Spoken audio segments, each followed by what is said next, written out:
और जब जब दुख आए, जब जब तकलीफ आए, तब एक बेलपत्र, एक दुर्वा, एक चावल का दाना, श्री शिवाय नमस्तुभ्यम का 108 बार जाप घर में बैठकर करना।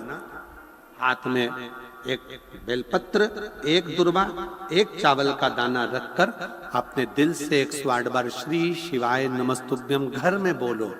और अपना जो पानी का स्थान होता है, मटका, हंडा, परिंडा, जिसको आप क्या बोलते हो यहाँ हमें नहीं मालूम, उसका स्पर्श कराकर आपके घर के नजदीक में जो शंकर का मंदिर हो, उस शंकर के मंदिर में उत्तर की ओर मुख कर कर वो बेलपत्र, दुर्वा, चावल का दाना शिव जी पे समर्पित कर दो। अगर लगातार 20 दिन भी आपने रोज प्रतिदिन अगर समर्पित करा है, तो 21वां दिन आपका जो भी दुख है वो धीरे धीरे कटना प्रारंभ हो ही जाए। निश्चित है। शिव पर भरोसा कर। संसार के लोगों पर किया हुआ भरोसा एक दिन टूट जाता है, पर भगवान पर किया हुआ भरोसा कभी नहीं टूटता।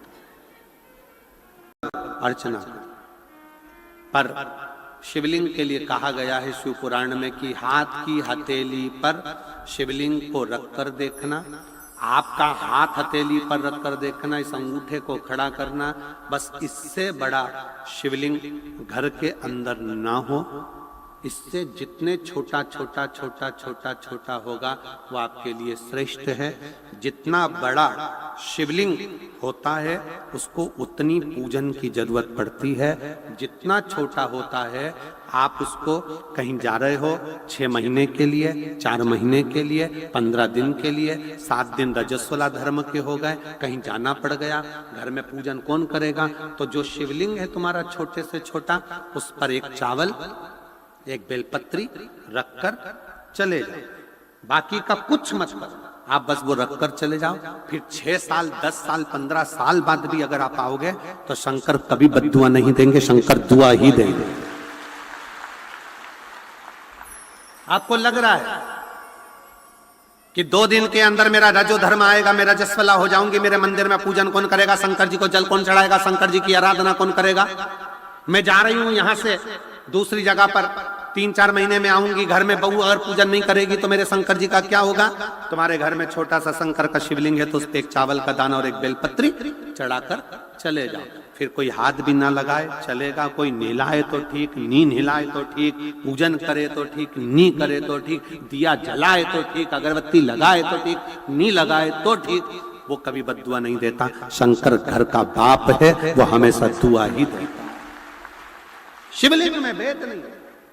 छोटे से छोटा, जितना छोटा शिवलिंग होगा, शिवलिंग की आकृति जितनी छोटी होगी घर के अंदर, उतना सुख देता, उतना आनंद देता। 8 स्थान शरीर के ऐसे हैं जहां का तकलीफ स्वयं अष्टवक्रेश्वर महादेव का 1 लोटा जल अपने नजदीक के शिवालय में चढ़ाकर भी अगर पी लोगे तो वो 8 जगह की तकलीफ अष्टवक्रेश्वर महादेव समाप्त करते जाते हैं। 8 स्थान। पहला नेत्र, ये भुकुटी के बीच का स्थान, भुकुटी के मध्य का स्थान। मान लो ये भुकुटियां दर्द करती हैं या मध्य में दर्द होता है, उसके लिए अष्टवक्रेश्वर महादेव का जल, मतलब अपने घर के पास जो भी शिवलिंग है वहां 1 लोटा जल अष्टवक्रेश्वर के महादेव के नाम से चढ़ाकर उसका पान, भुकुटी। दूसरा कंधा, पीठ। कई लोग ऐसे हैं जो रात्रि को अच्छे से सोते हैं और सुबह उठते हैं तो उनका ये दोनों हाथ के बीच का जो भाग होता है वो दर्द करता ही है। उस समय पर अष्टवक्रेश्वर महादेव का स्मरण,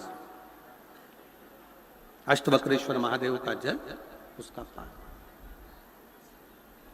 तीसरा, रीढ़ की हड्डी का डॉक्टर बोल दिया कि ये गुरिया खसक गया है, 1 नंबर, 2 नंबर, 3 नंबर का यदि कोई क्रम खसक गया है तो उस स्थान के लिए भी अष्टवक्रेश्वर। आप ऑपरेशन बाद में कराना, डॉक्टर बोल दिया है आप ऑपरेशन कराओ, मना नहीं है, पर एक बार अष्टवक्रेश्वर महादेव के नाम से दुर्वा, बेलपत्र चढ़ाकर, जल चढ़ाकर, सुबह में दुर्वा का सेवन, प्रदोष काल में बेलपत्र का सेवन, और रात्रि को सोने से पहले जो जल अष्टवक्रेश्वर का चढ़ाया हुआ है उसका पान करिए।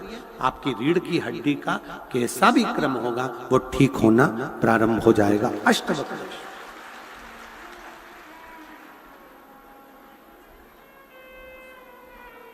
अष्टवक्रेश्वर। चौथा स्थान बताया, अगर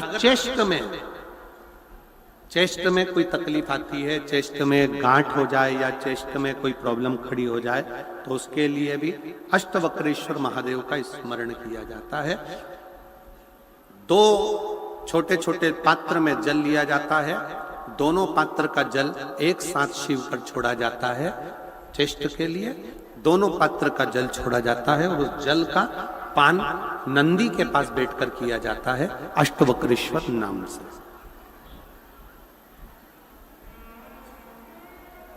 अष्टवक्रेश्वर।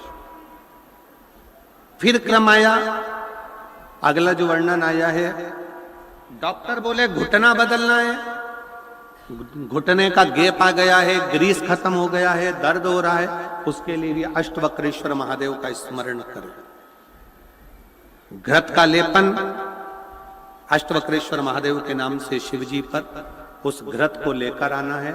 उसी घृत को रात्रि को सोने से पहले थोड़ा सा मुख में चाट कर अष्टवक्रेश्वर महादेव के नाम से फिर अष्टवक्रेश्वर। फिर अगला भाग गया अष्टवक्रेश्वर के अंतर्गत, यदि इस गले से जुड़ा हुआ कोई रोग उत्पन्न होता है तो भी अष्टवक्रेश्वर का ही स्मरण किया जाता है। जल का पान अष्टवक्रेश्वर। और 8वें स्थान के रूप में जो पिड़ली के घुटने से नीचे के जो भाग होते हैं उसके लिए अष्टवक्रेश्वर महादेव पर 7 दुर्वा, 7 बेलपत्र और 7 अक्षत शिव को समर्पित कर कर दुर्वा बेलपत्र का पान 7 दिन तक लगातार उसी भाव में अष्टवक्रेश्वर महादेव का नाम लेकर किया जाता है। अष्टवक्रेश्वर। कभी अगर मौका लगे, शिव की करुणा हो जाए, शंकर की दया हो जाए, आप लोग कभी बद्री विशाल जाएं दर्शन करने के लिए, ऋषिकेश हरिद्वार तक जाएं, तो श्रीनगर गढ़वाल से सुंदर कोहला गांव से 10 किलोमीटर की दूरी पर 8 किलोमीटर दूर तक गाड़ी जाती है, 2 किलोमीटर दूर तक पैदल चलकर आप जहां पर बैठकर स्वयं अष्टावक्र जी ने भगवान शंकर के शिवलिंग की स्थापना कर आराधना करी, ऐसे पवित्र स्थान का दर्शन कर अपने जीवन को धन्य बना सकते हो। बोल अष्टावक्रेश्वर महादेव की। कर आराधना करी, ऐसे पवित्र स्थान का दर्शन कर अपने जीवन को धन्य बना सकते हो। बोल अष्टावक्रेश्वर महादेव की। 3 महादेव के नाम का स्मरण अच्छे से रखिएगा। पहला कुंदकेश्वर, बड़े से बड़ा रोग हो जाए, दवाइयां डॉक्टर जो दे उसको खाओ, पर साथ में कुंदकेश्वर महादेव का नाम लीजिए, जांच भी कराइए, दवाई भी कराइए। 2 नंबर का श्रंभेश्वर महादेव। श्रंभेश्वर महादेव भगवान नरसिंह को जब क्रोध आया था, भगवान विष्णु ने नरसिंह अवतार लिया था और नरसिंह भगवान को जब क्रोध आया था, शिव जी ने सरम्भ पक्षी का रूप धरकर नरसिंह भगवान को अपने पंजे में उठाकर अलकनंदा नदी में ले जाकर डाला था। इसलिए आज भी जब हम बद्रीनाथ जाते हैं, राइट में पुल पे से जाते समय जो ताप्ती कुंड है जिसमें से पानी गर्म निकलता है, उसके ठीक नीचे एक शिला का दर्शन करते हैं। वो शिला नरसिंह शिला कहलाती है और श्रंभेश्वर महादेव का स्मरण किया जाता है। श्रंभेश्वर महादेव क्रोध की संयमितता रखता, चिड़चिड़ेपन को समाप्त करता है श्रंभेश्वर महादेव। और 3 नंबर पर है, जम के बोलो, अष्टवक्रेश्वर महादेव। अष्टवक्रेश्वर शिव जी के इन 3 स्वरूपों का वर्णन बड़ा सुंदर भाव से किया। अगला वर्णन शिव महा धर्म का कभी कंपटीशन ना हो, संत का साधु का कभी कंपटीशन ना हो, और किसी शिवालय का भी कभी कंपटीशन ना हो। अपने मुख से कभी मत कहो कि 12 ज्योतिर्लिंग में कौन सा ज्योतिर्लिंग बड़ा है, कोई कहते हैं कि सोमनाथ पहले नंबर पर आता है, कोई कहते हैं महाकाल चौथे नंबर पर आता है, कोई कहता है ये तीसरे नंबर पर आया, कोई के वो दूसरे नंबर पर आया, कोई के पांचवें नंबर पर आया। शिव महापुराण की कथा कहती है जब तुम जिसको जिस भाव से जपोगे वो तुम्हारी दृष्टि में पहला है। 12 ज्योतिर्लिंग में सब ज्योतिर्लिंग श्रेष्ठ हैं, इसमें कोई बड़ा और कोई छोटा नहीं।